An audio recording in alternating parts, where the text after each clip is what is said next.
Hi friends, ಎಲ್ಲರೂ ಹೇಗಿದ್ದೀರಾ? ಚೆನ್ನಾಗಿದ್ದೀರಾ ಅಂತ ಅಂದ್ಕೊಂಡಿದ್ದೀನಿ. ಇವತ್ತಿನ ವಿಡಿಯೋದಲ್ಲಿ ಪಲಾವ್ ದಾಲ್ಚಾ ಮಾಡಬೇಕಂತ ಅಂದ್ಕೊಂಡಿದ್ದೀನಿ.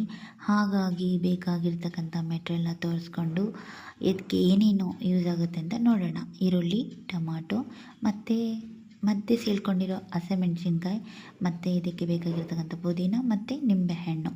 ಓಕೆನಾ? ಈ ನಿಂಬೆಹಣ್ಣು ನಿಮಗೆ ಎಷ್ಟು ಬೇಕೋ ಅಷ್ಟನ್ನು ಯೂಸ್ ಮಾಡ್ಕೋಬೋದು. ನಾನಿಲ್ಲಿ ಹಾಫ್ ಯೂಸ್ ಮಾಡ್ಕೊಳ್ತೀನಿ. ಓಕೆನಾ ಫ್ರೆಂಡ್ಸ್? ಬನ್ನಿ ಹೇಗೆ ಮಾಡೋದು ಅಂತ ನೋಡ್ಕೊಂಡು ಬರೋಣ. ನೋಡಿ ಫ್ರೆಂಡ್, ಇಲ್ಲಿ ಬೆಳ್ಳುಳ್ಳಿ, ಹಸಿ ಶುಂಠಿ ಮತ್ತು ಕೊತ್ತಂಬರಿ, ಪುದೀನ ಇದನ್ನು ನಾವು ಸಪ್ರೇಟಾಗಿ ಮಿಕ್ಸಿ ಮಾಡಿ ತೊಗೊಳ್ಬೇಕು. ಓಕೆನಾ?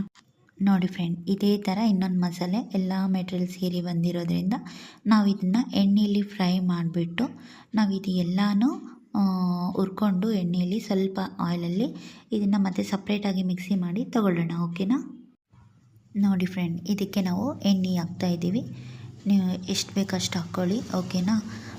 ಜಾಸ್ತಿ ಇದ್ದರೆ ಸ್ವಲ್ಪ ಜಾಸ್ತಿ, ಜನ ಇದ್ದರೆ ಸ್ವಲ್ಪ ಜಾಸ್ತಿ ಹಾಕಿ.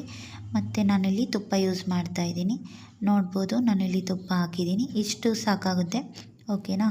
ಅದಾದ ತಕ್ಷಣ ಕಾದೆಲ್ಲ ಆದ ತಕ್ಷಣ ಇದರಲ್ಲಿ ಈರುಳ್ಳಿನ ನಾವು ಸ್ಲೈಸ್ ಥರ ಕಟ್ ಮಾಡಿಕೊಂಡು ಅದರಲ್ಲಿ ಬಾಣಲೆಯಲ್ಲಿ ಹಾಕಬೇಕು. ಓಕೆನಾ? ಇದು ಕೆಂಪಗೆ ಆಗೋ ಹಾಗೆ ನಾವು ಫ್ರೈ ಮಾಡ್ಕೋಬೇಕು. ನೋಡಿ ಫ್ರೆಂಡ್, ಹೀಗೆ ನಾವು ಬಾಡಿಸ್ಕೋಬೇಕು. ಅದಾದ ತಕ್ಷಣ ಮಧ್ಯೆ ಸೀಳಿರ್ತಕ್ಕಂಥ ಹಸಿಮೆಣ್ಸಿನ್ಕಾಯಿನ ನಾವು ಹಾಕ್ತಾಯಿದ್ದೀವಿ. ಇದನ್ನು ಕೂಡ ನಾವು ಚೆನ್ನಾಗಿ ಬೇಯಿಸ್ಕೋಬೇಕು. ಓಕೆನಾ? ಚೆನ್ನಾಗಿ ಬಾಡಿಸ್ಕೊಂಡು ಅದಾದ ತಕ್ಷಣ ನಾವೇನು ಮಾಡಬೇಕು, ಇವಾಗ ಪುದೀನ ಹಾಕ್ತಾಯಿದ್ದೀವಿ. ಪುದೀನ ಇಷ್ಟು ಸಾಕಾಗುತ್ತೆ, ಸ್ವಲ್ಪ ಜಾಸ್ತಿನೂ ಯೂಸ್ ಮಾಡ್ಬೋದು. ಅದಾದ ತಕ್ಷಣ ಇದನ್ನು ಚೆನ್ನಾಗಿ ಬಾಡಿಸ್ಕೋಬೇಕೀಗ. ಇದಾದ ತಕ್ಷಣ ನೋಡಿ ಈ ಥರ ಆಗಬೇಕಿದು. ಅದಾದಮೇಲೆ ಟೊಮಾಟೊ ಹಣ್ಣು ನಾವು ಹಾಕ್ತಾಯಿದ್ದೀವಿ. ಇದು ಆಫ್ ಆದರೂ ತೊಗೋಬೋದು, ನೀವು ಒಂದಾದರೂ ಯೂಸ್ ಮಾಡ್ಬೋದು. ಮನೇಲಿ ಎಷ್ಟು ಜನ ಇರ್ತಾರೆ ಹಾಗೆ ಡಿಪೆಂಡ್ ಆಗುತ್ತೆ. ಇದನ್ನು ಫ್ರೈ ಮಾಡಿ ಅದಾದ ತಕ್ಷಣ ನಾವು ಹೇಳಿದ್ವಲ್ಲ ಫ್ರೆಂಡ್, ಆಗಲೇ ಎಲ್ಲ ಮಸಾಲೆ ಮಾಡ್ಕೊಂಡಿರ್ತಿದ್ವಲ್ಲ, ಅದು ಒಂದು ಮಸಾಲೆನ ನಾವು ಪುಡಿ ಹಾಕ್ತಾಯಿದ್ದೀವಿ. ಅದಾದ ತಕ್ಷಣ ನೀವು ಮಿಕ್ಸಿಲಾದರೂ ಹಾಕ್ಕೋಬೋದು, ಹಂಗೆ ಜಜ್ಕೊಂಡಾದರೂ ಹಾಕ್ಕೋಬೋದು. ಓಕೆನಾ? ನೋಡಿ, ಇದಾದ ತಕ್ಷಣ ನಾವು ಫ್ರೈ ಮಾಡ್ತಾಯಿದ್ದೀವಿ. ಈಗ ನೋಡಿ ಫ್ರೆಂಡ್, ಇವಾಗ ಇದೆಲ್ಲ ಆಯಿತು. ಹಸಿ ಮಸಾಲೆ ಅಂತಂದರೆ ನಾವು ಕೊತ್ತಂಬರಿ ಅದೆಲ್ಲ ತೋರಿಸಿದ್ನಲ್ವ, ಆ ಮಸಾಲೆ ನಾವು ಇಷ್ಟು ಸಣ್ಣಗೆ ರುಬ್ಕೊಂಡು ಮಿಕ್ಸಿ ಜಾರಲ್ಲಿ ನಾವು ಇದನ್ನು ಆ್ಯಡ್ ಮಾಡಬೇಕು. ಓಕೆನಾ? ಇದು ಹಸಿ ವಾಸನೆ ಹೋಗೋವರೆಗೂ ನಾವು ಇದೇ ಥರ ಬಾಡಿಸ್ಕೋಬೇಕಾಗುತ್ತೆ.